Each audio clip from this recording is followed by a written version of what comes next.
ولذلك كان رسولنا عليه الصلاة والسلام عندما يعرج المثلث كان 3 درجات بس، والله كده حتى نتدبرها. احنا داخلين عاملين 50 39 ألف درجة، عايزين نوصل، عملنا سلم أمام.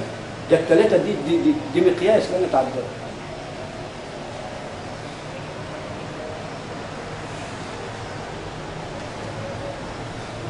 فهنا ادالك صفة الوحدانية اللي لا تدري عنها شيء، اللي نسيته أبوك آدم النشأة الأولى اللي شكل 7 مليار وجراح الأرض وفراس الماء تأتي كلها في الحين. هنا وجدنا نواة الخلق، أنت شكلك نواة لسه نازل، هتجيب المادة، يبقى أنت نواة رقم 1 عشان تشهدوا بالوحدانية.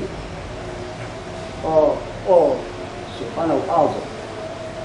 وجدت المادة اللي هتخلق منها رد الفعل، يبقى أنت الفاعل، جبت المفعول به المادة اللي هتؤدي رد الفعل لإدارة المحرك. وإذا ما ادتلوش رقم 4 صفة التورث ما يشتغلش.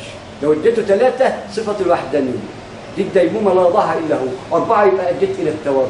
شفط ضغط حريق فرقع، شفط ضغط حريق يقول لك أروح فين بقى، خلاص ده الفجر.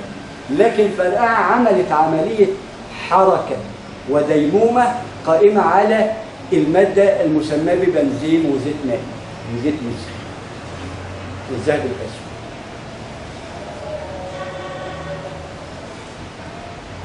هنا انت رقم 1 اللي هتبحث عن الواحد اللي وجدك، وقبل ما يجيبك وجد لك ال7 دول لك مقياس حتى تعرض له وتقعد تقول سبحانه في ملكه الى ان ترى وجهه العظيم. تصوم اكل وشرب ودنيا واكل كل حاجه، وترى وجهه الكريم العظيم يغنيك. يقوم يحسك يقول لك لو في ايدك بذره اغرسها، يبقى انت رقم 1 في البذره. رقم 2 أتزرعون أنتم أم نحن الزارعون؟ هو اللي بيحييها واللي بيميتها. وفي أنفسكم آيات ممكن تحطها تعرف في المصنع.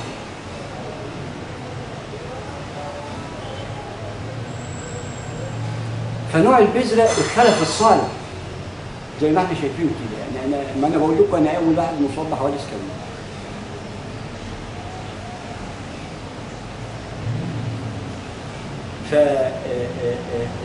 فهنا ورانا الوحدانية في ذات أنفسنا، وهو علينا رقيب حتى نضع هذه الحسبة المعقدة البسيطة جدا المسمى بقشة قصمت زهر البعيد ولا نعم ما قلنا، والسهل الممتنع إلا من رحم ربه، إلا من رحمه ربه.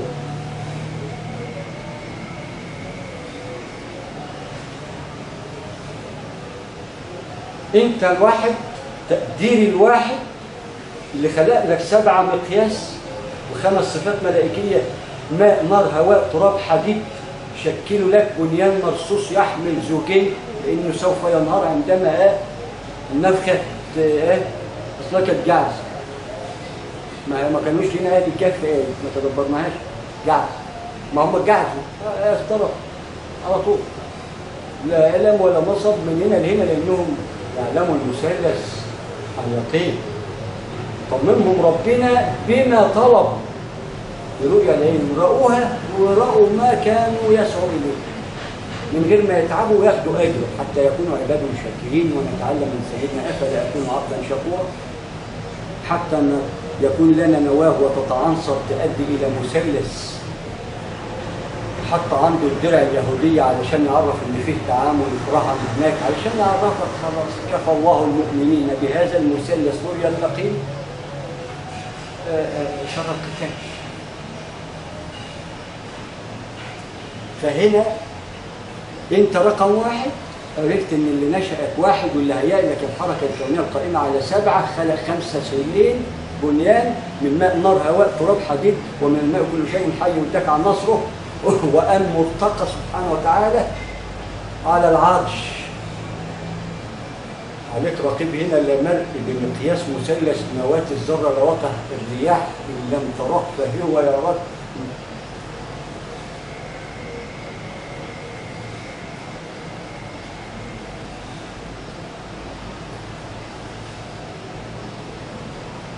النفخ. النفخة الثانية ترى، الأولى لا ترى حتى تبحث كما بحث الموتور عنك ومش شافك ولا تعلم انه من مكوناتك عناصر الحديد اللي عندما تتحلل تعود اليه. هو يرى رسالته وانت الغالب. يقول لك بك بك بك بك بك بك واشتغل بالقانون المثلث، شفت ضغط حريق فرقعه وانت لا تعمل لي بالك حتى تكون لك آية. من انفسكم آيات ومما عملت ايديكم. ما هو اللي هدانا لهذا وما كنا لنهتدي لولا ان هدانا. امال يعني نعرف ازاي؟ فهنا ادانا صفات الوحدانيه في الخلق البشري القائم على به شر الان الى ان يتوب ويعود الى الله تاني.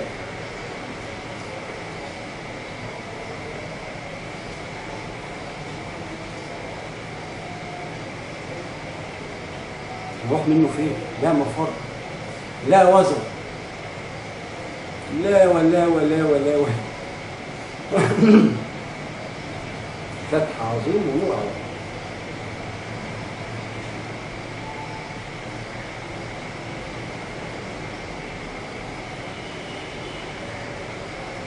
تقوى الله، تنير القلوب، اتقان التدبر والتفكر. يبقى ده تكون 3 1 2 حتى نشأت وحدانيته اللي ولد لنا ال7، وحتى علمنا ان ده ال5 عناصر يحملها الزوجين يبقى ده 7، ولكنه ابن ال9 النواهي المشكله من 3 كل واحده بتساوي 3 يبقى ده 9. حتى نؤمن ونؤمن بقانون المثلث كيفيه العروج والدرك، وانتهينا مش اهل كهف، لا ده انت فوق بالمثلث فوقك وفتح لك وخلاك شفت النور. يلا نبني بقى للمساكين والمحتاجين، الناس اللي بتموت من عملت ايدينا.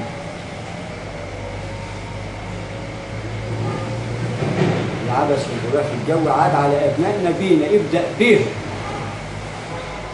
حتى تكون الايات لنا قسطاس مبين في الافق المبين. فعندما نشهد بالوحدانية عن علم أنه واحد أحد فرد صمد وأعطاك صفة ذات العلي بمقياس مثلث نواة الذرة حتى تتدبر أين الخالق والمخلوق.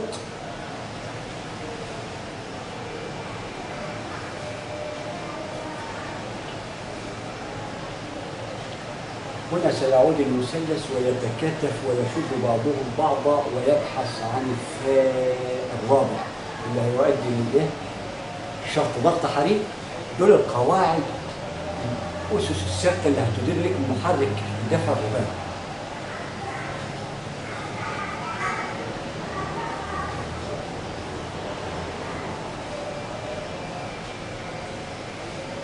قانون الضغط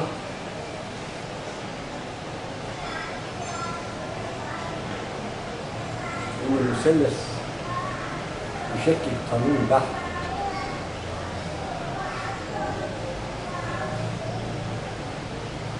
يلطف كل ما سبق ويعلمك بما تأخر عليك وأنا الأوان أن تنجزه لأنك تأخرت كثيرا كتير.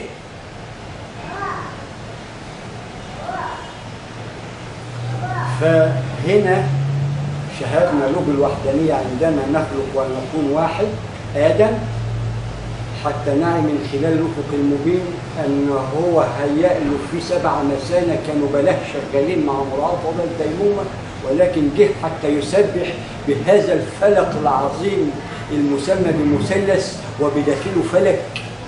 فرق بين الفلق عندما يكون مثلث ظل ذي الثلاث شعب، أبيض دخان السماء، أحمر شموس ومجرات، أسود أراضين. فلق مثلث عظيم كالطود العظيم جسده لنا في البحر، ولا نعي مقياس الذره الطود المؤدي الى حتى نخترق بقى ونشوف الايات فوق شغاله ازاي القائمه على القرانيات اللي بتبدا من الزبر حتى التوراه والانجيل والقران. يوم الجمع وجمعناكم والاولين في هذا الكتاب العلم. ما هو في مثلث، ده مثلث قسطاس مبين ومعلوم لاهل اللب. تحصل على دكتوراه فيه في عالم الذره، تحصل على دكتوراه ودكتوراه لا تتعدى المثلث. يعني المثلث ده صعب، حمله صعب. مثلث يديك ذرة إعلام، ذرة نشر، ذرة صدق، ذرة شجاعة، ذرة أصلها حقوق برضه، شجاعة وجراءة. أصل أنت واقف أمام الله ما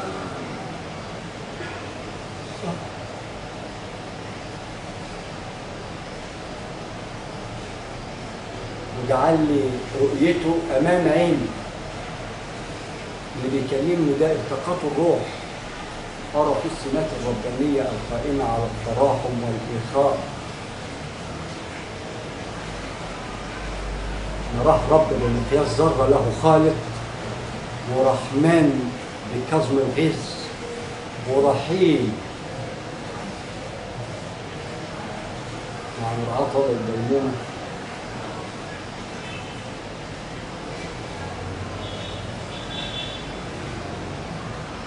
صبر وبشر الصابرين.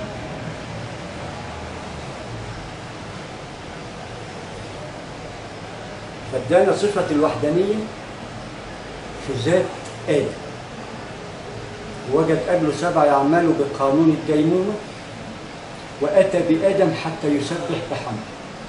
وشوف بيعمل إيه في حمد.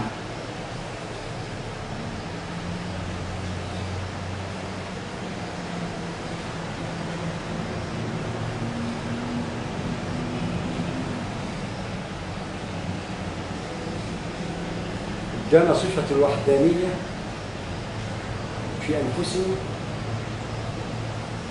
حتى نعي أن هذه السبعة وأنا من مكوناتها واحدة من زوجين النفخة اللي هراها في رمي البصر والنفس.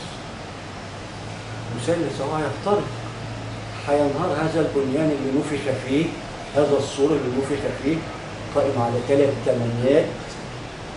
هذا أول 8 وده الثانية وده الثالثة.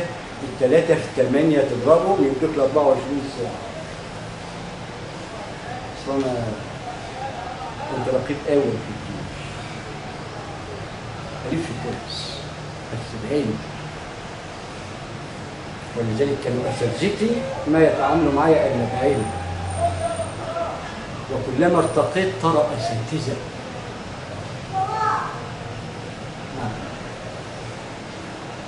فلا بد على صاحب منصب يعي أنه متقي ويتقي ربه في هذا الرقي حتى يدوم مع مراعاة وضع الديمومة، لأنه هيبقى نواه يمسك الزوجين، يأمر بالمعروف وينهى عن المنكر، والكافر يهديه، وعنده مثلث يتعاون معاه مكون من مسلمة يهودية مسيحية،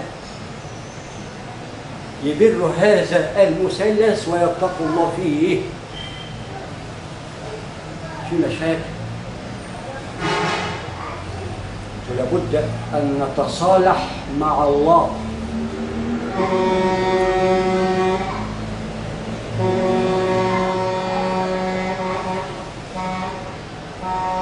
لنا صفة الوحدانية من خلال قانون الوحدانية بأبونا آدم حتى نعرف أن واحد أحد فرد صمد هو صاحب هذا التكوين، كما كنت أنت صاحب التكوين أول الزوجين. أم خلق الزوجين ذكر وأنثى حتى ترى رقم 3 الابن المشاكس وأولهم ورابعهم ربنا. ادانا سيدنا محمد مقياس المثلث، فما بالك باثنين اللي هم أول الأزواج أقدم الأسباب، حتى تعي أنها يتكامل المثلث عندما يرى يزرع فينا الزوجين القرآن والسنة الجامعة لكل الديانات اللي وصفت أمنا بمريم بخير وصف، ووصفت كل الأنبياء اليهود والمسيح بخير وصف، لأن كل نبي بيشكل منه نواة شكلت عنصر وتشعبت في ديانته حبا في الله ثم فيه. ولكن احنا كمسلمة نحب كل هذه الأنبياء قدهم بما يعادل 101 مرة، حتى نعي ان 70 لها ميقات وال101 له ميقات. اصل الارقام على بتيجي كتير ما عادش فيه بركه.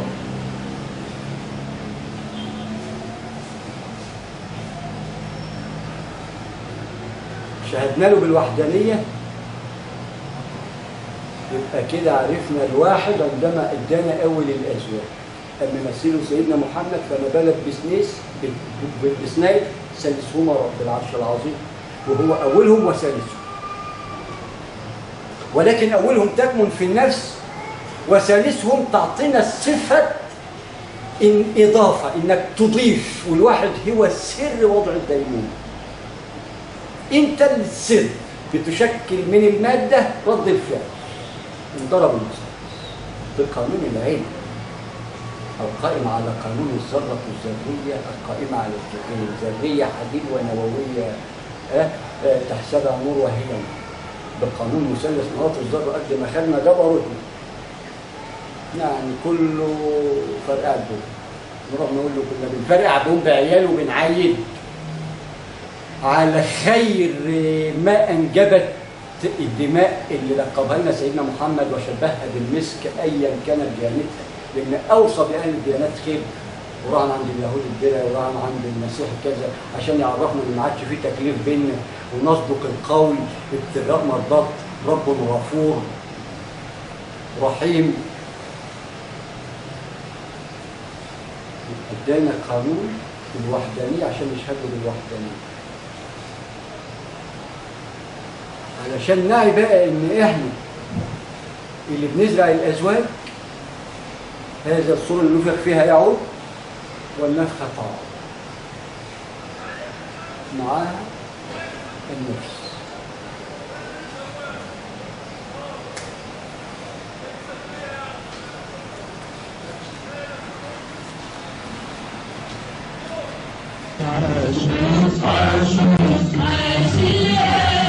عاش اللي قال الكلمة بحكمة وفي الوقت المناسب. عاش عاش عاش عاش اللي قال الكلمة بحكمة وفي الوقت المناسب. عاش اللي قال يا مصرنا ما فيش